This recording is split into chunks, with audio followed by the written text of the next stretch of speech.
I would not like to live the life of the March sisters because they had to do good deeds in harsh circumstances and be confined by the standard of ladylike to wear uncomfortable clothes, which would discourage me from developing my self concept and own definition of beauty. First and foremost, the sense of responsibility to do good deeds under the Christian values would suppress me to live my own life. In Little Woman, the author highlights the belief of Puritans as Beth frequently mentions Pilgrim's Progress. This displays not only the intrinsic motivation, but also the religious obligations pressured March sisters to do good deeds. The value of charity and bonding was one of the significant factors that Puritans should follow.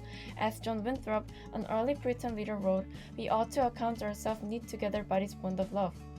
Also, Peter C. Halloran, a professor of history, recorded that charity was rooted in the Puritan origins.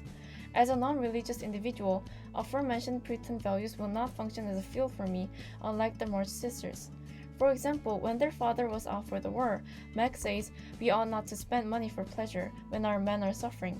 She would also pile the bread into one big plate to spare food for the Hamel family, while Jo sells her hair to earn money to pay father's treatment, since she was wild to do something for father. In the same way, Beth worked away early and late with occasional lifts over hard parts to make a sleeper for Mr. Lawrence in return for his care.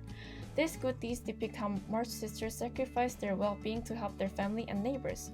Compared to them, I would honestly not like to push myself to work for others because it would not provide me with personal time to focus on myself. Last but not least, tight and uncomfortable clothes would be detrimental to my health. Throughout the book, luxury jewelry like gloves and hairpins are considered as elegant.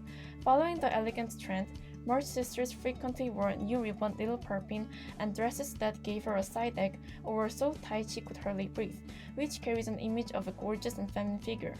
Even when Meg sprained her ankle while wearing high heels and felt uncomfortable, March sisters were constrained to obedience to the norm, which is expressed by her saying, "Let us be elegant or die."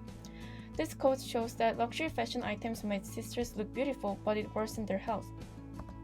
W. B. Lord, an author living in the 1860s, emphasized the discomfort of corsets by the strong pressure that confines the bust. As I have asthma, it would be an unhealthy choice to wear such tight clothes compared to modern-day clothing I usually wear. Some might say ignore the trend and wear it in your preference, but it is not that easy. According to Alison Gernsham, a photographic historian, other adjuncts to beauty were abominated by the admirers of the gentle.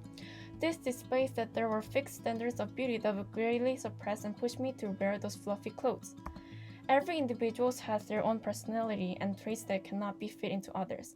Admiring ourselves and others would further lead to a great society where every individual is respected.